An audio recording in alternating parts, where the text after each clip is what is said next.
I encourage benefits and HR people to get creative, giving your benefits a brand, a theme, an identity. You can make it fun. I know sometimes that might be an oxymoron of benefits can be fun and exciting. This is the Rebel HR Podcast, the podcast where we talk to human resources innovators about innovation in the world of HR. If you're a people leader or you're looking for a new way to think about how to help others be successful, this is the podcast for you. Rebel on, HR Rebels.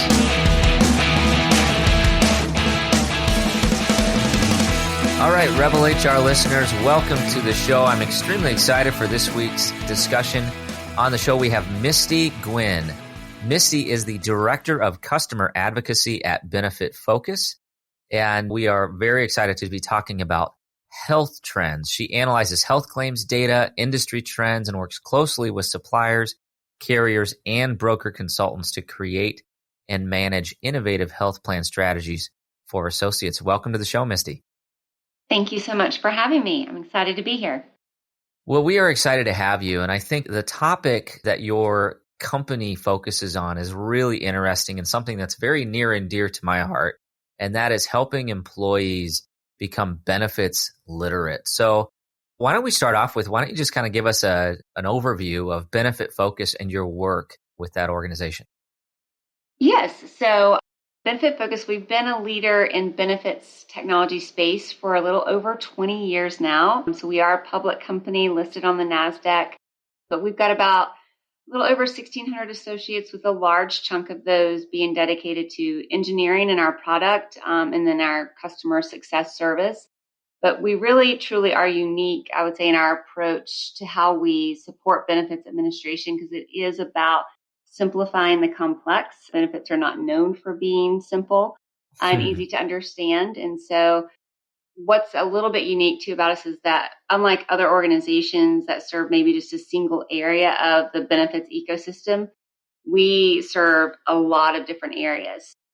And we've got 25 million consumers on our platform with over 150,000 employers. And we also serve over 17,000 brokers, as well as 50 integrated supplier partners and over 140 different health plans. So it's kind of bringing all of those different players on the same field so that we can best serve and give a well-rounded perspective, and really using technology to help people in the moments that matter get some peace of mind with their health coverage.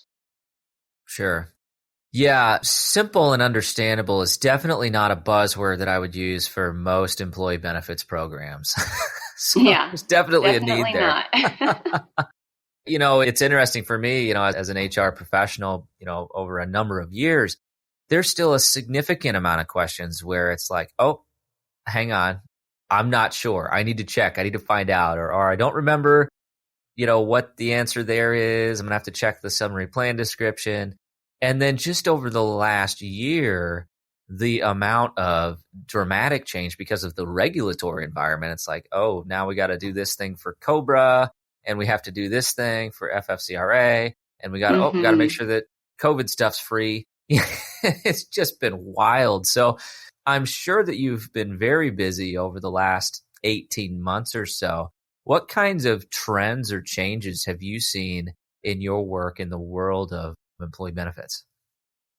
Yeah, well, and it's funny that you mentioned that of just, there's so many hats that we wear, when we're, leading benefits for organizations. Because, as soon as we think that we've mastered something, like I tell a lot of people that I practice benefits, because you can't truly give yourself that expert level, because as soon as you think you've mastered it, something's going to change up on the hill. They're going to throw something like ACA out there, and totally rock your world.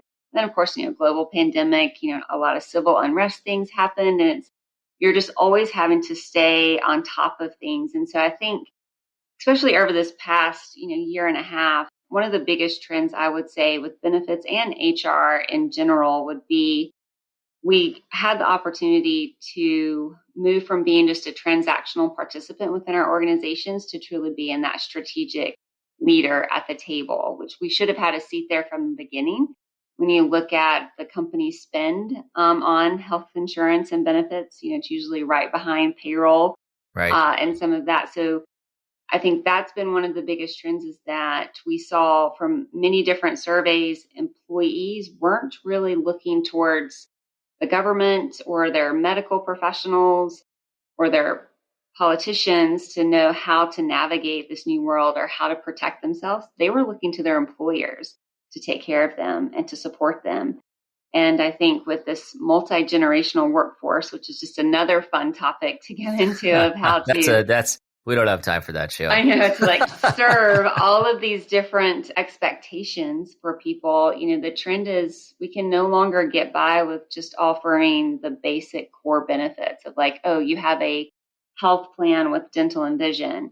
It really is being built out of what benefits are you offering to help support people in all areas of their life, especially with mental and emotional and financial well-being being challenged so much this past year. Those crisis quickly followed the physical health crisis. So I think it really, again, has moved from what I like to say, from survival. It's not going to be survival of the fittest. It'll be survival of the most strategic when it Right. comes to helping support employees. No, I'm really glad you said that. And, I would agree 100% that, when I started in a human resources role, it was really like dental, vision, health, cool. If you offer life insurance, bonus, and that in the marketplace, that was pretty competitive.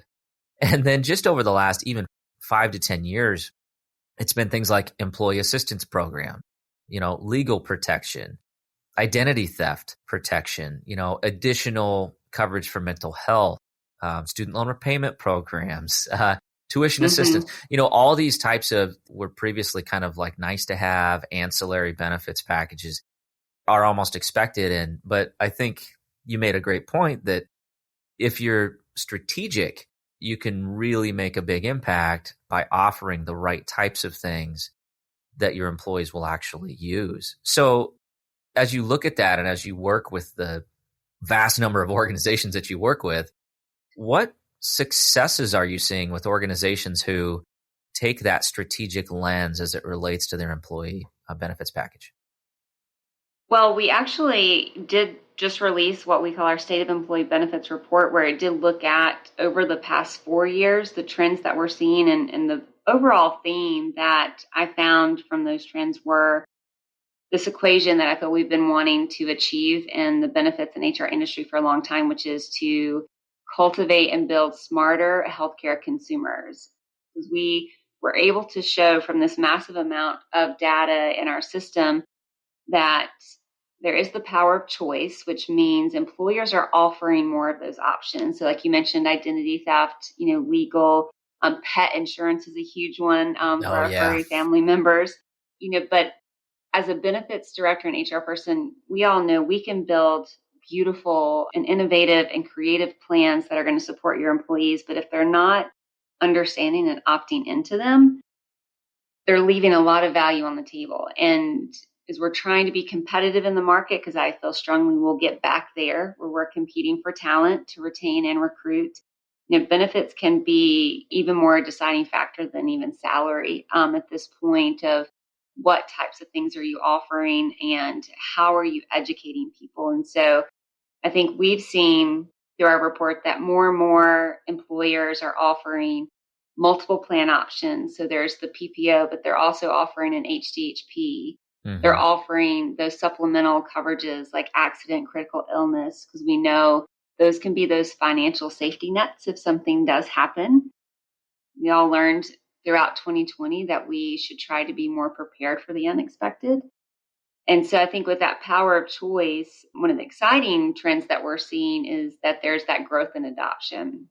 And so that kind of equals that smarter healthcare consumer that we're seeing more and more employees opt in to a consumer-driven health account plan. So they're enrolling in an HDHP, but 90% of the HDHP participants are now enrolling in an HSA.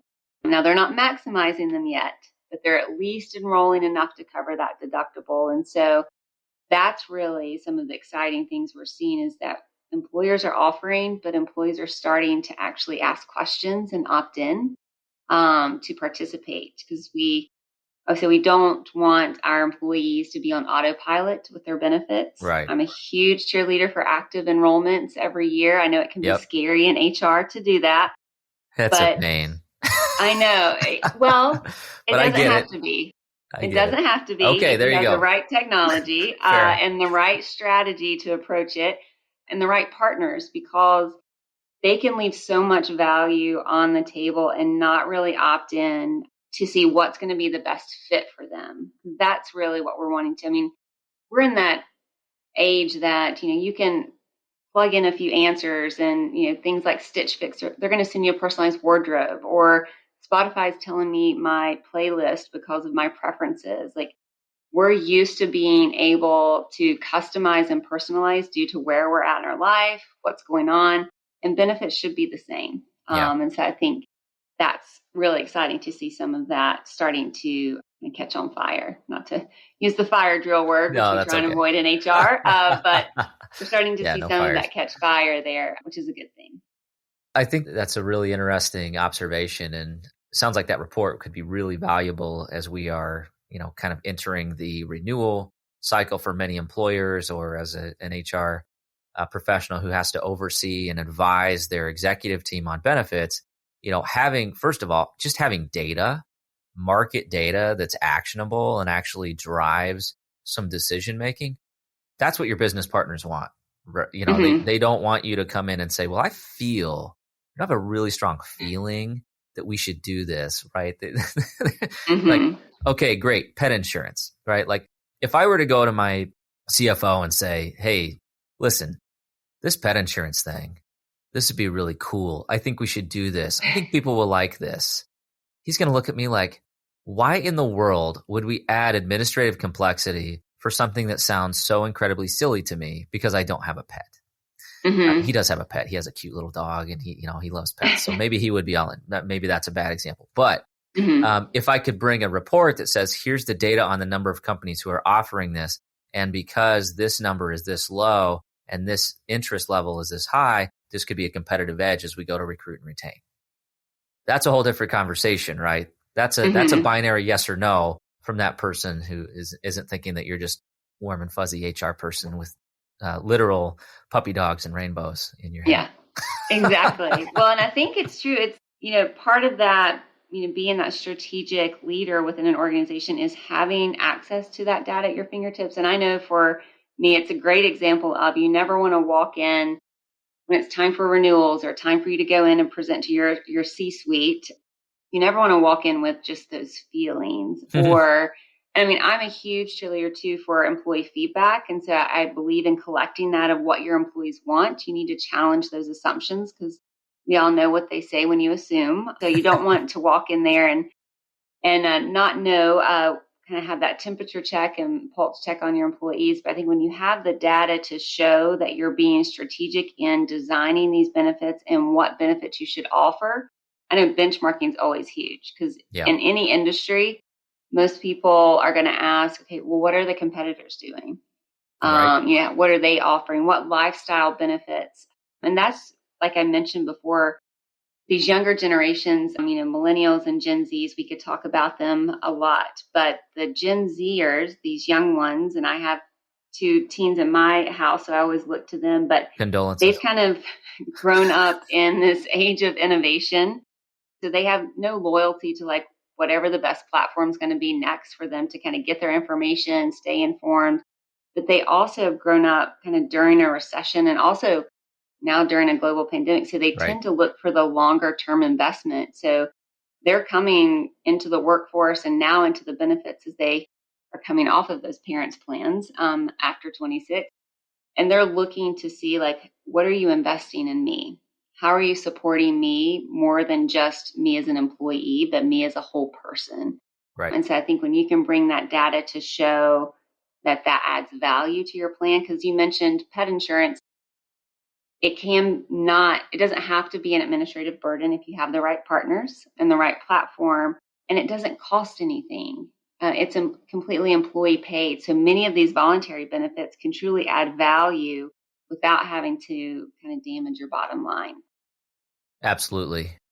Very well said. And I think shifting from the employer side to the employee side of this equation, ultimately their goals are probably very different than the organization's goals, right? They're, the reason that they select insurance or the plan that they select, it is really personal. It has to do with their lifestyle and the things that they are afraid of or concerned about. And yeah, the long-term focus. And I can't tell you how many painful conversations I've had with somebody who did not take the time to understand their selections during open enrollment and then had a catastrophic event and did not have the coverage level to protect themselves or their loved ones at a level that they could financially handle. And, to the point that it's like, well, there's nothing we can do. I guess go fund me, like it's terrible. Like that is not the solution that I want to help an employee with. But unfortunately, because of the structure and rigidity in some of these, insurance programs, there isn't much you can do sometimes. And so it really does fall on the employee to make the right decision for themselves. So how do you approach that as you're looking at employee education and really advocating for them to become educated consumers? We'll be back after a quick break. And so used to having everything in front of them right away that we forget that innovation just takes time. I myself, I get frustrated too. Why? And this as being one of my best friends is, hey, I talk to you all the time. Hey, man, I'm frustrated in the fact that I can't seem to just get there in the next day. But that's just not how these things work, right? Innovation needs to be planned out. It needs to be very methodical. And then when it finally hits, that's when it seems like to everyone else that it sort of just came out of nowhere. But to you, the amount of dedication that it took over that time.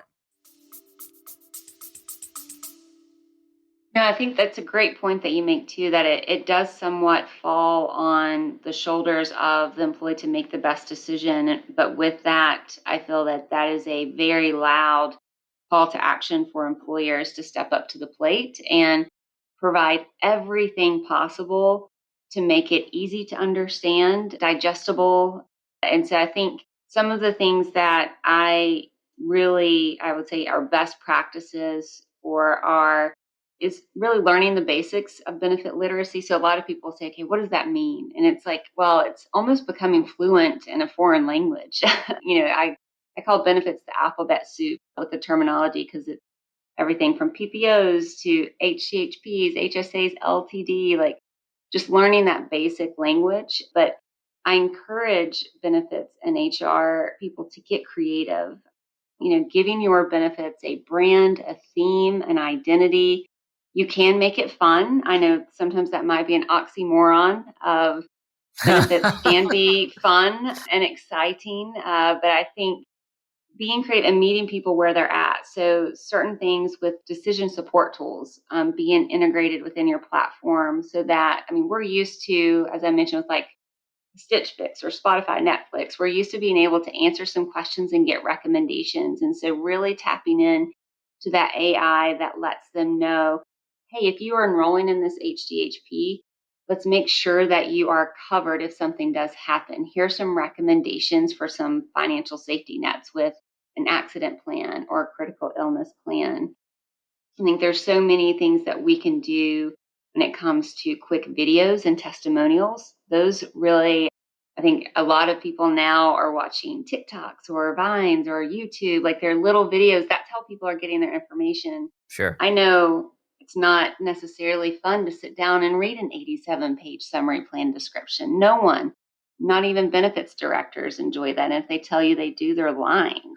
No one wants to sit down and read that. But being able to watch a 2-minute video on how hospital indemnity helped give someone a financial safety net because she was going to be having a child the next year and it covered her deductible and she was golden the rest of the year on her coverage, that speaks to people because they can relate to that. And so I feel there are some great communication techniques. One of the biggest ones, and I know open enrollment is something within benefits and HR. It's like sometimes that dark cloud is coming of open enrollment. We know that's going to be long days and lots of questions, but I encourage people to take a year-round approach of if we are engaging people within their benefits throughout the year, that's when it's going to be like they're not drinking from a fire hydrant, for 2 weeks out of the year. They're able to engage with their benefits, find out about them, gamify them, do scavenger hunts with them, give points as part of your wellness program. So many creative things that you can do to let people get more comfortable with their benefits and learn about them. So I think Sure. that's some of the tips I would offer. And now, a word from our sponsors. When Molly, Patrick, and I started to figure out how to start our own podcast, we didn't know where to start. Thankfully, we found Buzzsprout. Buzzsprout makes it super easy for us to upload our episodes, track our listeners, and get listed on all the major podcast networks. Today's a great day to start your own podcast. I know that you're one of our listeners, so you've definitely got something to say. Whether you're looking for a new marketing channel, have a message you want to share with the world, or just think it would be fun to have your own talk show, podcasting is an easy, inexpensive, and fun way to expand your reach online. Buzzsprout is hands down the easiest and best way to launch, promote, and track your podcast. Your show can be online and listed in all the major podcast directories within minutes of finishing your recording. Podcasting isn't that hard when you have the right partner, and the team at Buzzsprout is passionate about helping you succeed. Join over 100,000 podcasters already using Buzzsprout to get their message out to the world. And now, for listeners of Rebel HR, you can get a $20 Amazon gift card sent to you from Buzzsprout by clicking in the link in the show notes. Thanks for listening. Are you looking to grow your personal brand or your business brand? Take it from me that podcasts are a great way to do it. Here's the secret. We all want to feel connected to the brands that we buy from. What better way to humanize a brand than through sharing your personal story on a podcast? I have had great success with Kitcaster. Kitcaster is a podcast booking agency that specializes in developing real human connections through podcast appearances. And let me tell you, it's all about the right human connection. You can expect a completely customized concierge service from their staff of communication experts. Kitcaster is your secret weapon in podcasting for business. Your audience is waiting to hear from you. For a limited time offer, listeners to the Rebel HR podcast can go to www.kitcaster.com/rebel to get a special offer for friends of the podcast. Rebel on. Yeah, what's your take? So I've seen both ways done, and I could see how, merits both ways here. But what's your take on doing like an open enrollment event for your big three, your dental, medical, vision, and then having a different time frame for some of the ancillary benefits? Any perspective there? That is actually my favorite technique. Okay. And very progressive of you to bring that up as well. So, because a lot of people just look at that annual OE is throw everything out there. That's the only time we're going to encourage people to log in. And so you do have those benefits, like you mentioned, like the core ones of medical, dental, vision. Those are kind of locked into your annual decision point, unless you have like a qualifying life event. There's a couple others in that voluntary world, such as your income protection plans, like your accident, critical illness, and hospital indemnity are tied to an annual. But most of the others, like our identity thefts and our pet insurances, those you could be launching throughout the year. Student loan repayments, short-term loans, financial wellness programs. I encourage people as part of that calendar, we would have quarterly themes. And so we would launch and really promote those year-round benefits outside of OE, so that we were just saying, okay, OE, here are the 2 to 3 things you need to do. Like, no one wants to sit down and make 22 decisions about their next year at one time. And I think there's like the fun little stat out there that people spend more time researching what TV to purchase than they do their own benefit plans each year. Yeah. And so I think we need to stop overwhelming people and just say, hey, let's just focus on the core benefits this year. And then throughout the year, find, like, I love to tie into awareness months. If I know that there's a certain month happening, like health literacy or financial wellness month, that's when I'm going to promote some of those plans. Like during the holidays, that's when I promoted identity theft, because we were all shopping online, or pet insurance, because people might be putting some of those puppies and kittens under the Christmas tree. Like, I think finding those times and those moments throughout the year, again, breaks it down for people so that they're not in that analysis paralysis of there's too many decisions to be made here, so I'm just going to stay on autopilot. Because that's when they just run away screaming and say, just keep everything the same. I don't care what I'm paying. I don't care if something happens. I just can't make this decision right now. So we want to make it easy for them. Yeah. Yeah, that's really interesting. I think, that approach, it certainly may have a little bit more complexity, but if your primary goal, or you're trying to incentivize people to actually make informed decisions, yeah, throwing too many decisions at somebody at one time, it's, they're going to make a mistake on one of them, or not think through it as fully as you would like. So yeah, that's really interesting. I haven't heard that, the tactic of tying it to like the awareness month. So like on National Donut Day, hey, here's your wellness program, stuff like that. That's good. Exactly. Be like, don't forget about our diabetes program, program that we offer to help support you. There's a day for everything. So yeah, we could totally do that. Yes, definitely. Awesome. Well, that's really interesting. So, one of the other areas that I was really interesting to dive in a little bit with you was kind of the emerging technologies in this space. And I think that, we certainly, I've done the whole paper open enrollment before. Let me tell you, if you're still doing that right now, there are so many tools out there that will prevent you from having to do that. Yes. Go invest the money, you will save a lot of heartburn. But I've done that. And then, we've done the whole digital thing as far as, our HRIS. But what are you seeing as it relates to kind of the technological trends and some of the innovations that are emerging in that space? Well, goodness, as you know, there's so many coming out all the time. And I feel that it just magnified some of the areas this past year of, that was a good thing. A silver lining coming out of 2020 was the really big adoption in telehealth and telemedicine. Sure. And it's something that we've been trying to promote and get people to opt in, because it's like, when you do that first visit from the comfort of your home or your couch, and you're like, wow, that was quick. They called it into my pharmacy. I didn't have to leave my home. And it saved, one of the data points we look at is like ER utilization. And so many people were using the ER, paying a high copay. Employers were being forced with like high co-insurance rates, like, because they didn't need to go to the ER. And so I think the telemedicine has really opened the door for some of the technologies that I'm excited to see around, telepsychiatry, because many times people were not getting the care they needed because they didn't need to leave, or they couldn't leave work. They didn't know where to go. There was a stigma attached to it. And so to see that someone can download an app that their employer is now offering them to be able to get full access, to video chats with counselors.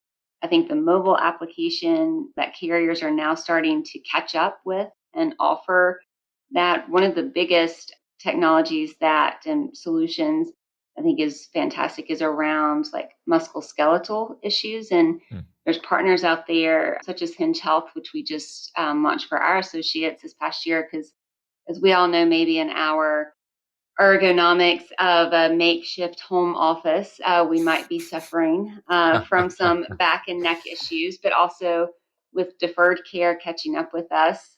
I think they offer a virtual exercise therapy solution where like they send you the iPad and there's some little sensors that you wear, and you do these exercises through this mobile app, and they guarantee an ROI, to help prevent unneeded surgeries. And so those technologies where we're meeting people where they're at in their homes, in the palm of their hand, I think those are where it's going to continue to go. And then it's one of the things at Benefitfocus that I love is, with our mobile application, is trying to now partner to where, like, if I walk into the pharmacy, it reminds me of the deals that I can get if I have a generic fill versus a specialty, or letting me know about special coupons that might be there for the prescription I'm getting filled. or our friend Alexa reminding us, how much is left on our deductible if we're getting ready to have a telehealth visit. Some of just that integrations and partnering where technologies are really starting to talk to each other can only help improve the consumerism that we're trying to do in healthcare. That's really interesting, and I think, the telehealth thing, that's one of the things we offer it for free. It's no Mm-hmm. copay, like it saves us money, the numbers are there. Was it Hinge Health? That was the name of it? Yes, Hinge Health is I like that name. yeah. But it's funny. I'm laughing because it's like, you mean sitting on a piece of lawn furniture on my back porch for 6 months during COVID lockdown was not the best thing for my lower back? Okay. Yeah. There's probably some legitimacy there. Yeah.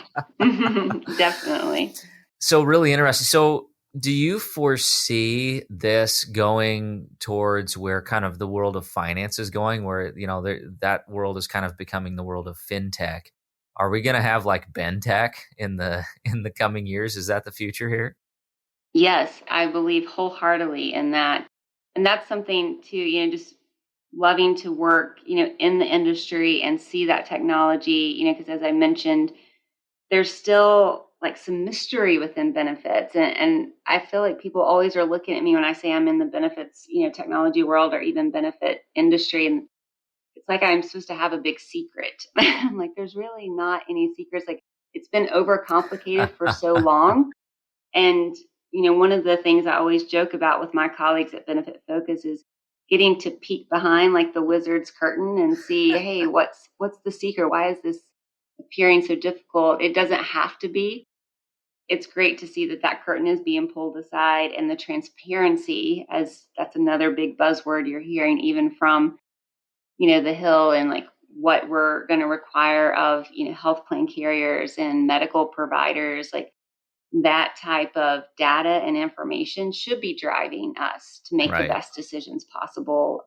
No one should be going into this blind. So yes, I think we'll start to see more and more of what's behind that wizard's curtain through technology. Like that's such a critical point. It's funny because it's kind of the same in the world of an HR practitioner. It's like people assume that there's this nefarious conspiracy theory behind every change, even though Yes. all you're trying to do is make the best decision with the information you got. Like I Mm-hmm. wish I had the foresight to, execute on a change and achieve a goal 3 years from now. Like I don't know what's going to happen tomorrow, right? Like we're Mm-hmm. doing our best with what we got. But I do think, to your point, about kind of peeling back the curtain, it is one, health insurance, the administration of it, the billing, the charging, all that stuff. It is so incredibly inefficient. And Mm-hmm. without that level of transparency and knowledge and, information up front before someone actually needs care or needs to claim something, Mm-hmm. um, there's just a really high likelihood you're going to end up spending more than you need to, or go Mm-hmm. to a place that isn't rated as highly as you thought, or, there's just a ton of available information. I agree 100%. I think this is one of those areas because of that inefficiency. It's ripe for Mm-hmm. change. And eventually, whether it's regulatory or it's consumer driven requirement, people are going to expect more. I mean, if I can get on my phone and go research what stock I want to buy and then buy it without any commissions and have transparency on the bid ask, and and do that in about 5 minutes to set up an account and 5 seconds to hit buy, people are going to expect the same thing as it relates to healthcare. Yeah. One of the You biggest should be able to expenses. do that when you're being recommended to get an MRI. You should Right. be able to look up who's the best providers, what the cost is going to be up front. Do they take your insurance? Will it apply to your deductible? All of that should be at your fingertips. Yeah. Yeah. And ultimately, I think that, from my standpoint, it's sitting in my chair. I'm like, that makes my job a whole lot easier too. Because now all I have to do is tell them, here, go here. This will give you Mm-hmm. the answer. I don't have to try to explain the SPD to you or how preventative care works. All you have to do is look here. There's your deductible. There's where you go. And here's all your options, and pick the one you want to go to. You want to go to the Mm-hmm. doctor you like? Cool. It's going to cost you a little bit more. That's your choice, right? It's like Mm-hmm. going to Walmart or Target. You can go wherever you want. You just might pay a little bit more depending on where you go. Exactly. Well, and benefits, I'm a huge sports analogy person too. So I always say, like, it's not a spectator sport. And, we need our employees to partner with us, and like, we need them. Like, people say, what's the big deal with healthcare consumers? Why is that important to us? And it's like, well, in order for us to be successful in actually mitigating these healthcare costs and helping to support our employees' total well-being, meet those beautiful goals and OKRs and objectives that we have to partner with our employees. We need them Absolutely. to, jump in and opt in and participate with us. It's no longer just a sit and get culture.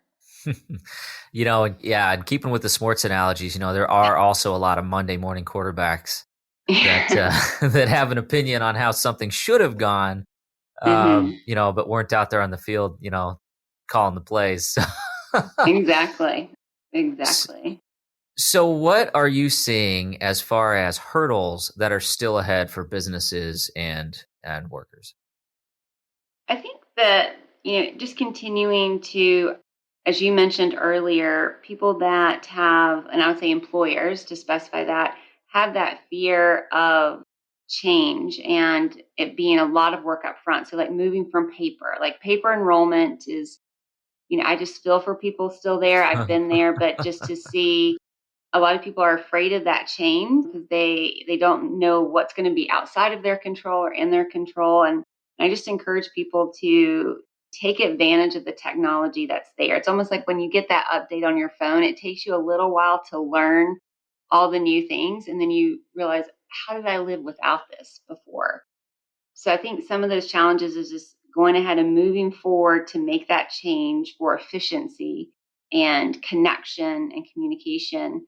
And then from the employee side, it's that opting in. They need that little nudge. So I just encourage to move away from the passive enrollments. I feel like that's a hurdle still out there of you can work very hard on a benefit design and plan, but you're not showcasing all of that hard work if you're staying on a passive enrollment.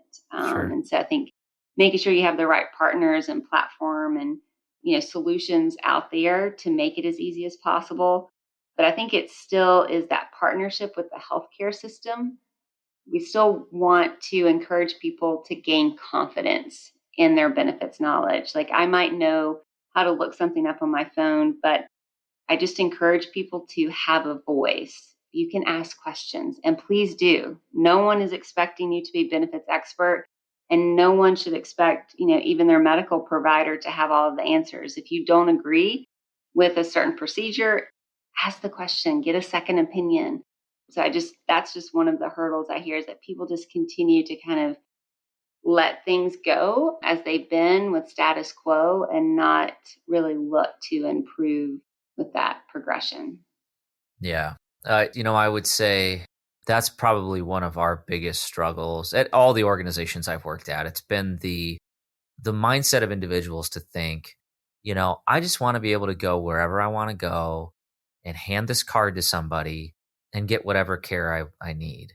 And I can't tell you how many times I've heard, I'm not an insurance expert. I don't know how this works. I'm just here to do my job. I don't want to learn how to do this too.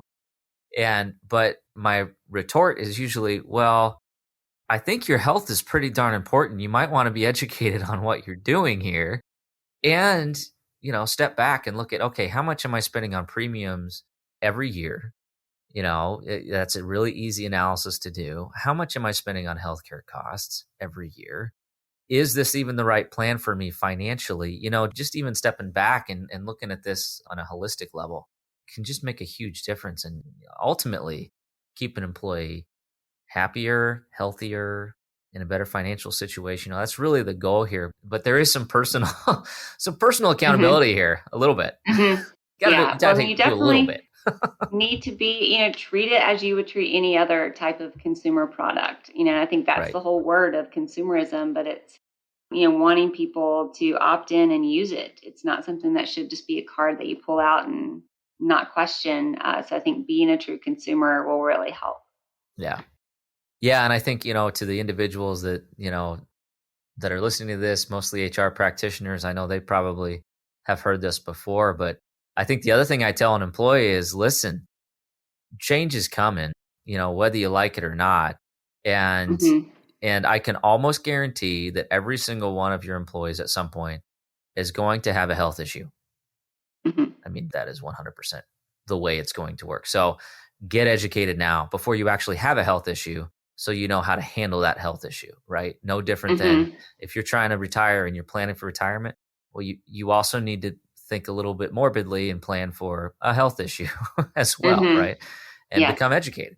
So that is the truth of our world that we live in. So, well, absolutely wonderful conversation, some really great insights here, and I think some good action items for individuals who are thinking about how to leverage an employee education program into their benefit solutions. So I want to shift gears and go into the Rebel HR Flash Round. So you ready?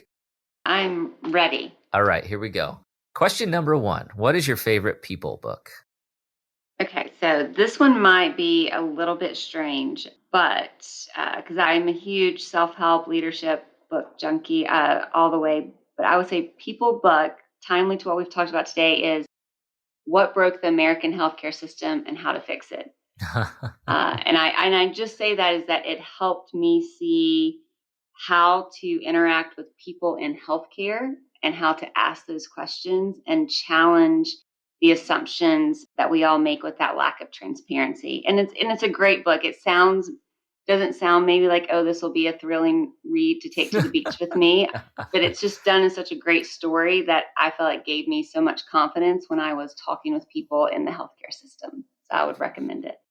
All right, perfect. Yeah, that's, that is not beach reading for me generally, benefits, but if there's a narrative and I can follow it, I'm good with that. So I'll have to check great that one stories. out.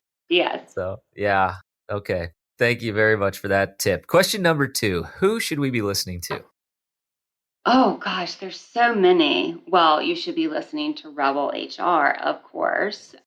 But I would say, I guess to carry along on the people side of it, one of my favorite people to listen to is actually Mel Robbins. So I know she has a lot of books out there, but I just feel in HR and benefits too, we've been challenged so much this year, and just that focus on resiliency and change and owning what is inside your control and kind of moving forward. I just feel that Mel Robbins offers some great advice and tips on how to do that. Absolutely. Absolutely. Love that. All right. Question number 3. How can our listeners connect with you? I would love for them to connect, LinkedIn, Twitter. You can go to benefitfocus.com. I can be found there, as well as I have some great blog posts that you can tap into. The report that we mentioned earlier is free to download for anyone if you want some great benchmarking analysis going into your planning. So Misty Guinn, look me up, connect. I would love to connect with everyone and continue the conversations. Absolutely. We'll have all that information in the show notes, and we will also have a link to the research so that you can have some of that data when you go into advocate for pet insurance with your CFO. So, Misty, what a wonderful conversation and wonderful work, certainly working towards something that I'm very passionate about, and appreciate the help that you're doing in the world. So thank you very much. Thank you. Keep up the great work. Thanks. All right, that does it for the Rebel HR podcast. Big thank you to our guests. Follow us on Facebook at Rebel HR Podcast, Twitter at Rebel HR Guy, or see our website at rebelhumanresources.com. The views and opinions expressed by Rebel HR Podcast are those of the authors and do not necessarily reflect the official policy or position of any of the organizations that we represent. No animals were harmed during the filming of this podcast. Baby.